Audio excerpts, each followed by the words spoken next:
el bastidor, que es el cuerpo 1, y contamos 2, 3, 4, 5, 6, 7, 8 cuerpos, el mecanismo en total. ¿Cuántas juntas vamos a tener? 1, 2, 3, 4, 5, 6, 7, 8, 9 y 10. ¿Sí? Es decir, entre ese cuerpo y este, una, entre este y este, la otra, y así, ¿no es cierto? Entre cada eslabón, entre cada par de eslabón, vamos a tener una junta. De la misma manera que hemos analizado, desconectando cada eslabón, cada par de eslabón del resto para ver, y haciendo a uno bastidor, para ver qué puede hacer el otro eslabón respecto del que hemos hecho bastidor. ¿Sí? De esa manera van a ir analizando qué tipo de junta tenemos. En este caso, todas las juntas son completas, son todas juntas rotacionales. No hay rotacionales, y hay una junta de deslizamiento, que sería de corredera, que sería de este cuerpo sobre este. Pero también es una junta completa, porque en este caso, este eslabón 8, ese eslabón 8, puede solamente deslizarse en la dirección que le manda este plano. Lo normal, teóricamente aquí tendríamos que poner otra línea con rayitas para mostrar que esto es una especie de ranura, ¿ah?, por la que se tiene que mover este cuerpo. Lo que pasa es que por convención se sobreentiende que esto es una corredera y que básicamente colocando una sola rayita con rayita indicaríamos a la ranura o guía, ¿ah?, a la cual está obligada a moverse ese eslabón.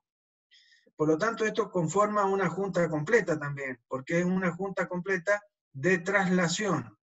Este cuerpo no se puede mover en esta dirección, ni puede rotar, El cuerpo chiquito estoy hablando. Solamente puede deslizarse. Entonces, ¿cuántas juntas completas conté? 10 juntas completas. Y ninguna junta semijunta. Entonces esto va a valer 0. Esto va a ser 10 por 2, 20. Y aquí, ¿cuánto teníamos? ¿Cuántas juntas teníamos?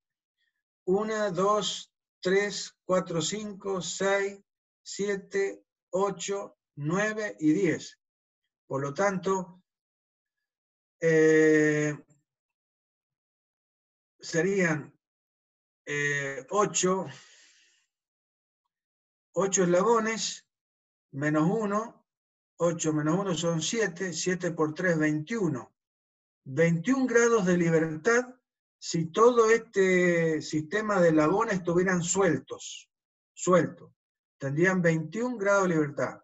Pero como están unidos, ¿sí?, y tenemos 10 juntas, serían 2 por 10, 20. Por lo tanto, esto sería 21 menos 20, significa que tengo 1 grado de libertad. ¿Sí? Entonces, esto conformaría un sistema, un mecanismo con 1 grado de libertad. Si yo coloco, ¿qué quiere decir eso?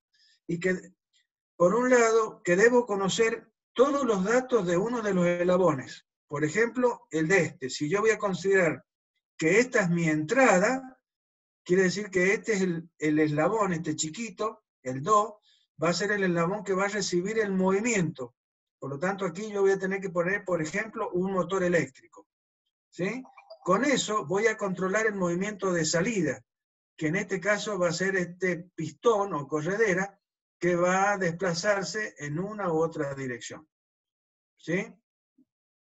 Entonces, vuelvo a repetir, el que esta ecuación me haya dado grado de libertad 1 significa que yo debo conocer todos los datos correspondientes a un eslabón.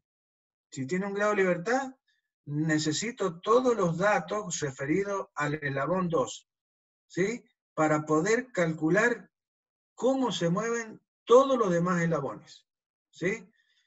Y también significa que para poder controlar el movimiento de este mecanismo, yo voy a tener que colocar solo un actuador, es decir, un motor que va a mover a este mecanismo, a este eslabón, para dar movimiento a todo el mecanismo en general. Bueno, espero que me hayan entendido bien los conceptos que son fundamentales, son los conceptos fundamentales. ¿Ah? Bien, acá también se dan algunos conceptos básicos de definir lo que se llama el carácter de un eslabonamiento, para separar lo que es mecanismo de lo que es estructura, ¿eh? Y de lo que es estructura precargada. Rápidamente, y poder decir que a través de los grados de libertad también puedo dar el carácter de un sistema de eslabones conectados entre sí, a través de sus juntas. El carácter, básicamente hay tres posibilidades, ¿sí? Y es el caso en que el grado de libertad nos dé, o sea, al aplicar la ecuación, el grado de libertad nos dé un número positivo, 1, 2, el que sea positivo, ¿no? Entonces, si es positivo, quiere decir que vamos a estar frente a un mecanismo, por ejemplo, el que tenemos ahora y que lo hemos mostrado ya en varias oportunidades, y que es el que denominamos cuadrilátero articulado. ¿Por qué cuadrilátero? Y bueno, porque está formado por 4 eslabones, ¿sí? Articulados, ¿eh? 4 eslabones articulados. Esto representa el mecanismo básico, no hay más básico que esto, ¿eh? Básico. Bien, si nosotros tenemos que al aplicar la ecuación de grado de libertad nos da 0, ¿sí? Quiere decir que este sistema no va a tener movimiento relativo entre los eslabones, va a formar un eslabonamiento donde los eslabones van a estar estáticos, por lo tanto va a formar una estructura básicamente, pero una estructura que se llama isostática. Si el número de grados de libertad es 0. Y la otra posibilidad es que al aplicar la ecuación de grados de libertad, como está acá, me dé negativo. O sea, que dé un número, pero que sea negativo. ¿Qué quiere decir eso? Que el sistema de eslabonamiento va a ser una estructura. Pero además de ser una estructura donde los eslabones no van a tener movimiento relativo entre ellos, además va a haber esfuerzos internos que dan como resultado que esta estructura sea una estructura precargada. Generalmente se le llama hiperestática. Como dice acá abajo, la primera figura, que sería esta, representa el número mínimo de eslabones para lograr un mecanismo. Posee un grado de libertad y se denomina cuadrilátero articulado. Y constituye el primer mecanismo básico, ¿sí? Esto es lo más básico. Bien. Para que ustedes entiendan lo que sería una estructura isostática de una estructura hiperestática, veamos simplemente el hecho de que yo tengo que ensamblar estos 3 eslabones, ¿sí? Donde siempre voy a tener un eslabón bastidor, básicamente. Fíjense que siempre tengo un eslabón bastidor. Entonces, si yo quiero ensamblar estos 3 eslabones, y bueno, tomo este con este y los uno a través de un tornillo. Después tomo a este y lo uno a este a través de otro tornillo. Y finalmente, agarro otro tornillo y uno estos 2 eslabones a través del nodo suelto que quedaba. Si ustedes hacen eso, van a ver que no tienen que hacer ninguna fuerza para unir este nodo con este eslabón y este eslabón a través de sus nodos. No tengo que hacer ningún esfuerzo para hacer esa unión. Pero si nos venimos acá y quiero unir estos dos eslabones, van a ver que cuando yo uno este eslabón con este, pongo este primer tornillo acá para unir este eslabón con este, y cuando voy a colocar el segundo tornillo que los va a unir, y no va a ser tan fácil meter el tornillo acá. Voy a tener que hacer alguna fuerza para hacer coincidir el agujero, que es el nodo de este eslabón, con el agujero que es el nodo de este otro eslabón. Lo más probable es que no estén concéntricos, ¿sí? Entonces, cuando yo meta el tornillo, va a chocar el tornillo contra el otro eslabón. Entonces, ¿qué tengo que hacer para que coincidan los dos agujeros? Y voy a tener que hacerle un esfuerzo a este eslabón, torciéndolo, ¿sí? Para hacer que coincidan los dos agujeros y poder enhebrar el tornillo y lograr la junta. Entonces, ¿qué va a pasar con este eslabón? Y va a quedar, todo el sistema va a quedar precargado, porque va a estar haciendo fuerza debido a que yo lo tuve que deformar para poder hacer esta junta. Básicamente, eso significa que una estructura queda precargada o es hiperestática. Esto lo podemos relacionar con la ingeniería civil, y esto representaría cualquier estructura, ya sea una casa, edificio, la estructura de una silla. Una silla es una estructura precargada. ¿Por qué? Porque para armar una silla, todas las partes de la silla están soldadas. Por lo tanto, hay más restricciones que variables o que ecuaciones, digamos así. Y entonces, eso da el carácter de hiperestático, ¿no?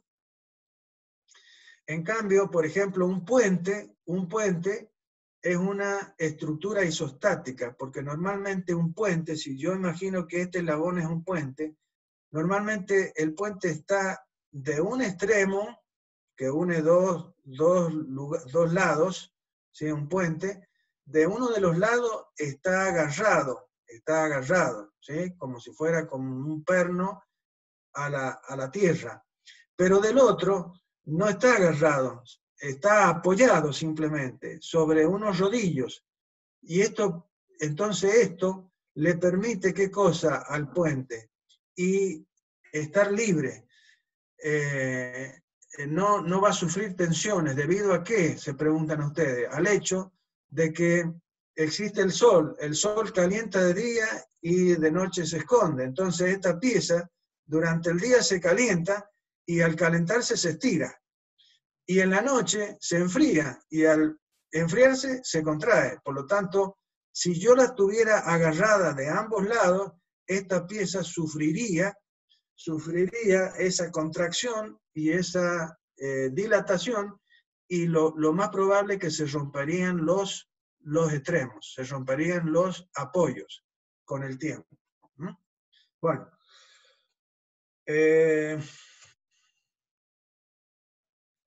bien. La ecuación, las paradojas. ¿Qué tiene que ver las paradojas? Tiene que ver con la ecuación de Gröbler justamente, o de Kurzbach.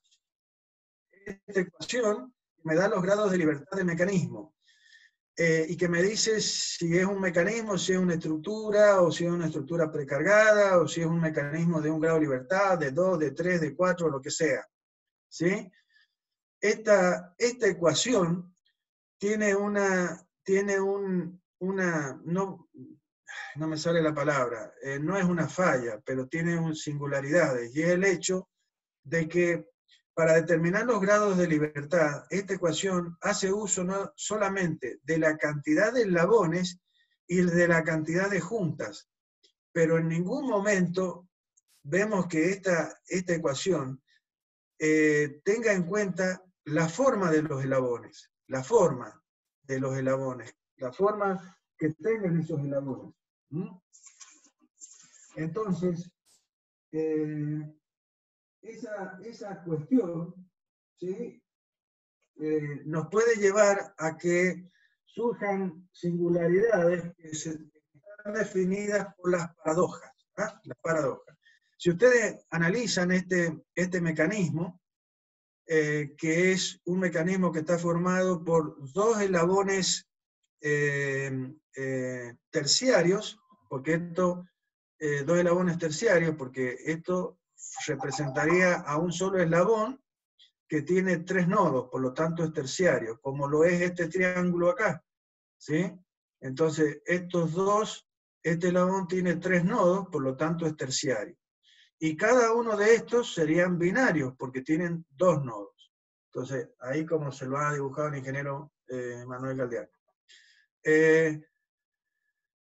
Esto normalmente se llama el quinteto E. ¿Por qué se llama quinteto E? Bueno, porque está formado por 5 eslabones y porque tiene, digamos, la forma de una letra E mayúscula, básicamente. Si ustedes le aplican la ecuación, van a ver que esto es una estructura, ¿sí? Necesito ir más rápido porque si no, no voy a terminar. Discúlpenme, pero ustedes saquen la cuenta. Van a ver que si ustedes aplican, ahí está hecha, van a ver que esto me da 0. Es una estructura, no se mueve, no hay movimiento relativo entre los eslabones. Pero ¿qué pasa si yo hago lo mismo pero con una configuración diferente? Los eslabones que tienen esta forma, lo transformo en este eslabón que sigue siendo un eslabón ternario porque tiene 3 nodos, y al bastidor también lo hago de tal manera que son dos eslabones iguales, paralelos entre sí, donde los nodos están equiespaciados. De la misma manera, los binarios, ¿sí?, tienen la misma longitud y están paralelos entre sí. Por lo tanto, si aplican la ecuación de los grados de libertad, esto también les va a dar 0. Pero resulta que si yo muevo a cualquiera de los eslabones a esto como eslabón de entrada, le aplico un movimiento, van a ver que todo el mecanismo va a poder rotar tranquilamente, ¿sí? Y resulta que Roebler o Kurzbach me dice que esto es una estructura, y no es así. Lo mismo pasa con un mecanismo muy utilizado en la vida real, que está conformado básicamente por dos ruedas, ¿sí?, que sería este caso. Esta pieza y esta pieza, como siempre, conforman lo que se llama el bastidor, y después tengo estas dos eslabones. Este es un eslabón, este es el otro eslabón, que tienen forma de ruedas y que están en contacto, están apoyados acá, conformando un contacto entre los dos, ¿sí? Bien. Si yo considero que ¿qué voy a hacer? Y esto lo hemos visto en un problema que lo hemos explicado, y ¿qué quiero hacer yo? Y transmitir movimiento de esta rueda a esta rueda, o sea, de este eje a este eje. Esto es lo que conforma un par de ruedas de fricción, que lo vamos a ver un poquito más adelante, o podrían ser un par de engranajes, ¿sí? Entonces, yo voy a transmitir movimiento de este cuerpo a a través de esta unión que tengo acá. Ahora, el tema es que yo quiero transmitir todo el movimiento de acá a acá, y para que eso pase, en este punto, debe haber una fricción tan importante que no permita que esta pieza deslice respecto de esta. Si eso sucede, quiere decir que si yo rompo esta junta, esta rueda solamente puede rodar respecto de esta otra. ¿Está bien? No va a patinar, sino va a rodar, ¿sí?, sobre la otra. Eso significa que esta junta permite solo un grado de libertad. Por lo tanto, esto también es una junta completa, como lo son esta y esta. Entonces, si ustedes le aplican la ecuación de grado de libertad, van a ver que esto les va a dar, acá hay le tiene que dar 0. ¿Sí? Porque son 1, 2, 3 juntas completas. 3 juntas completas. ¿Sí? Por 2 me tiene que dar 6. Y después tengo 1, que es el bastidor. 2, 3 eslabones. ¿Sí? Por lo tanto, esto también da 6. 6 menos 6 me tiene que dar 0. Disculpen, acá hay un error. Tiene que dar 0. Por lo tanto, esto, según la ecuación, es una estructura y no, es realmente un mecanismo. ¿Sí? Y un mecanismo que es harto utilizado en la vida real. ¿No? Entonces, estas serían lo que se denominan paradojas, el hecho de que la ecuación aplicada me dice que esto es una estructura y realmente es un mecanismo.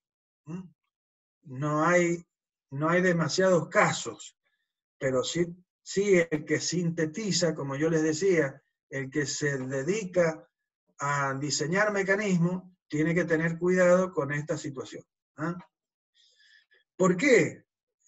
¿Por qué sucede esto? ¿Cuál es la razón por la que esto que tendría que ser una estructura es un mecanismo? Porque acá se cumple que la distancia entre los ejes es igual a la suma de los radios. Fíjense, la distancia que hay entre los ejes, esta distancia, es igual a la suma de este radio más este radio. Si me vuelvo un cachito para atrás, van a ver que una cosa parecida es esto, es este triángulo, ¿sí? En donde esto, si es una rueda, esto, bueno, no se las complico. Este eslabón, yo rompo esta junta de acá, ¿sí? Y abro y desplazo uno con respecto al otro. Entonces, este está rotando respecto a este punto, como lo hace la rueda, y este está rotando respecto a este punto, como lo hace la otra rueda. Pero ¿qué pasa? Que cuando se van acercando uno con respecto al otro, ¿qué sucede? Y que de pronto van a chocar este con este extremo con este extremo, y no van a poder pasar. ¿Sí? ¿Y por qué es eso? Y porque en este caso no se cumple que la distancia entre los ejes sea igual a la suma, ¿sí? A la suma de las longitudes de los eslabones. Perdón, disculpe, ingeniero, lo estaba haciendo usted. Bueno, acá a esta rueda yo la puedo reemplazar por un eslabón equivalente, como si fuera una barrita así.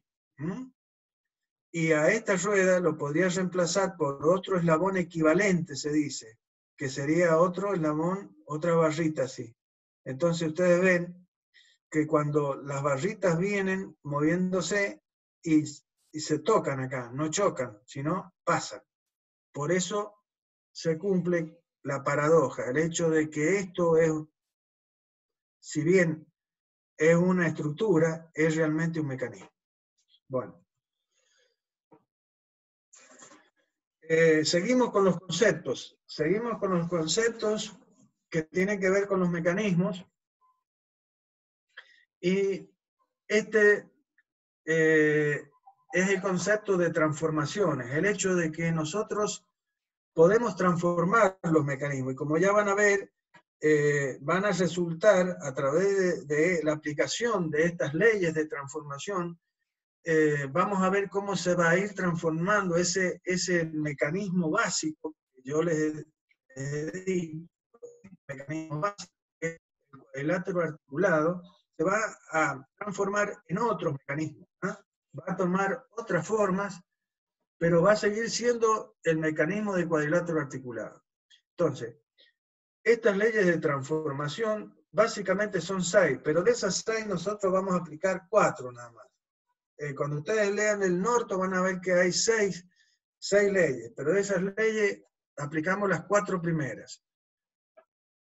La primera dice que las juntas revolutas en cualquier caso, acá lazo, caso, se puede reemplazar por juntas prismáticas sin cambiar el grado de libertad del mecanismo, siempre que por lo menos 2 juntas revolutas permanezcan en el lazo. Esto no sé de dónde salió. Bueno, disculpen, acá hay un error. Lo que realmente se indicaría aquí es que yo puedo cambiar una junta de revolución por una junta completa de revolución por una junta completa de traslación, que son las prismáticas, y con ello no cambio los grados de libertad del mecanismo. Si el mecanismo tiene un grado de libertad, ¿sí? Al cambiar yo en el mecanismo una junta de revolución por una junta de traslación, el mecanismo mantiene su grado de libertad. Ya lo vamos a corregir a esto y ya lo vamos a elevar de vuelta para que ustedes tengan corregido. Bien. Por otro lado, la segunda dice que si nosotros reemplazamos una junta completa, ya sea esta de revolución o prismática de traslación, por una semijunta, lo que resulta es que vamos a tener un mecanismo que va a tener un grado de libertad más. O sea, aumenta en 1 los grados de libertad del mecanismo, lo cual es lógico. Si esto restringe 2 grados de libertad y esta restringe un solo grado de libertad, quiere decir que si yo reemplazo una por la otra, el mecanismo resultante tendrá, si tenía 1 grado de libertad, va a tener 2. Bien. La tercera dice que si yo elimino un eslabón, se va a reducir en 1 los grados de libertad. Y eso lo podemos ver rápidamente si me vuelvo acá. Si yo tenía el mecanismo básico que tenía 4 eslabones. Cuando le quité un eslabón, que por ejemplo es el acoplador, ¿en qué se transformó? En una estructura. Pasó de 1 grado de libertad a 0 grado de libertad. Bien. Y finalmente la cuarta dice que si yo combino la segunda, que es, ¡ay Dios, qué rápido pasa el tiempo, por favor! Si yo cambio una junta completa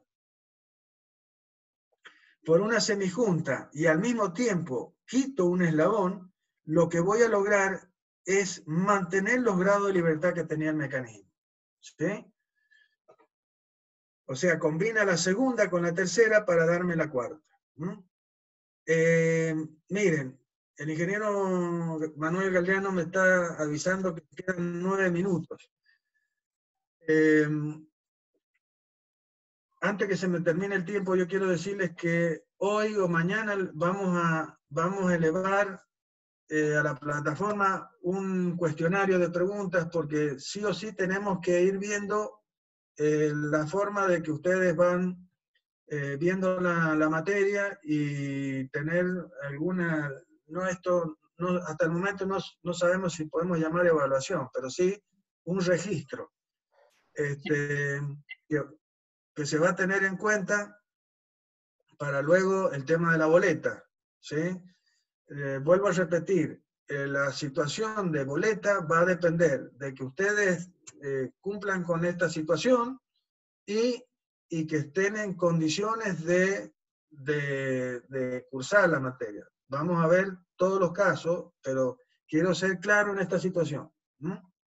Bien, entonces, vamos a elevar un cuestionario de preguntas y le vamos a dar un tiempo para que ustedes nos den las respuestas. ¿Ah? Que ya se lo informamos a través de la plataforma. Sí, a través de Classroom probablemente podamos hacer el cuestionario. Y vamos a ver si lo hacemos múltiple choice o con respuestas elaboradas. Así lo pueden ir haciendo. La idea es que, como dijo el profesor, todos los que quieran la boleta tienen que tener estos trabajos hechos, que son como trabajos prácticos. No tienen evaluación en cuanto a puntuación, pero sí tienen que estar completos y entregados a término. Este es el primero de los que vamos a hacer y se van a entregar lo más probable por la misma plataforma de Classroom. Bien. Bueno, por la por la aplicación de las leyes de transformación vamos a ver cómo podemos transformar a los mecanismos, lo cual nos van a dar, como digamos, otra faz, otra cara, van a tener otra configuración, básicamente. Entonces, nosotros hemos visto el cuadrilátero articulado que está conformado por 4 eslabones, donde yo tengo 4 juntas, básicamente, 4 juntas, ¿no es cierto? 1, 2, 3, 4 juntas. Si nosotros, como dice la primera ley de transformación, eliminamos esta junta de revoluta, o sea, esta junta de revolución, la reemplazamos por una junta completa, pero de traslación, ¿sí? No hemos cambiado nada los grados de libertad del mecanismo, porque si usted le aplica los grados de libertad a la ecuación de grado de libertad a este cuadrilátero articulado, y le aplican la ecuación de grado de libertad a este otro que ha resultado de esa transformación, van a ver que los dos tienen los mismos grados de libertad, que son 1, grado de libertad igual a 1, cualquiera de estos dos mecanismos.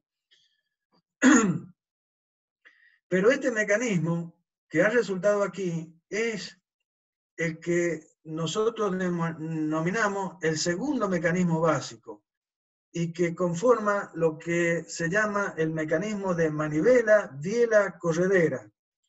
Básicamente normalmente se le llama manivela corredera, pero ya vamos a ver que vamos a tener otro mecanismo de manivela corredera.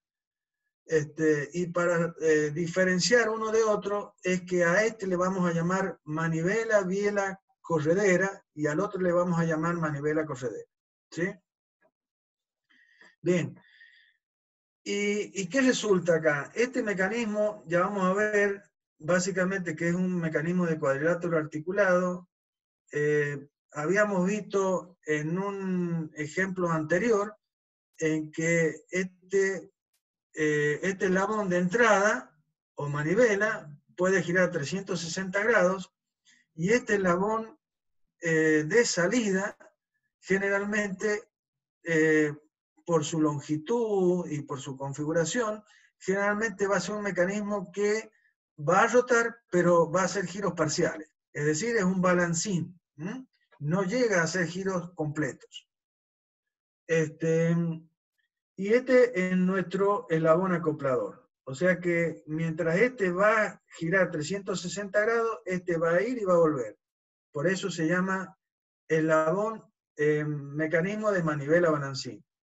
Y este otro, ¿qué va a hacer? Y va a ser lo mismo, la barra de entrada va a ser rotación completa, el acoplador, el 3 sigue siendo acoplador, pero este eslabón va a ser una corredera que va a ir y va a volver, como si fuera este balancín que va de una posición a otra posición. Este eslabón corredera va a ir de esa posición a esta posición y va a volver. Bien. Este mecanismo es el mecanismo que forma parte de una máquina muy, muy conocida, que es el motor de un auto, ¿sí? O puede ser también el mecanismo que conforma otra máquina muy conocida, que es la de un compresor, ¿sí? Normalmente, ¿sí? Entre otras, digo 2 ejemplos como para que tengan idea. ¿Qué es lo que hemos hecho? Y hemos logrado transformar el movimiento de salida de este mecanismo a este mecanismo. Este es un mecanismo con el cual yo voy a poder lograr controlar diferentes movimientos a los cuerpos de diferentes maneras que con este mecanismo. Básicamente, este es un mecanismo y este es otro mecanismo donde los dos son el mismo mecanismo. Los dos son cuadriláteros articulados, porque están conformados por 4 eslabones. Es el hecho de que este eslabón, este mecanismo, lo he transformado en este mecanismo. pero esto sigue siendo un cuadrilátero articulado. ¿Y cómo logré llegar a este mecanismo? Fíjense, rápidamente, fíjense qué pasa con este eslabón balancín. Este punto, que es el punto de articulación, va de esta posición final a esta posición inicial, vamos a llamar así. Inicial, final, y vuelve, y va, y viene. Como este eslabón es balancín y rota respecto a este punto, esta trayectoria va a ser un arco. ¿Qué pasa si yo acerco este punto, lo acerco, lo que significa que este eslabón lo hago más chico? ¿Sí? ¿Qué va a pasar con la curvatura de esta línea curva que sigue, esta trayectoria que sigue? Va a ser mayor la curvatura, ¿sí? Va a ser mayor la curvatura. Pero hagamos lo contrario, hagamos que este eslabón sea más grande, más largo, o sea, lo que significa que este punto de articulación lo voy alejando, lo voy alejando. ¿Qué va a pasar con la curvatura de esta trayectoria? Y se va a ir aplanando, va a ser cada vez menor la curvatura. Hasta que si este punto lo alejo tanto que lo llevo al infinito, ¿qué va a pasar con esta trayectoria? Se va a transformar en una línea recta. O sea, he logrado que este balancín infinitamente largo se transforme en una corredera, básicamente. Y aquí voy a decir otra definición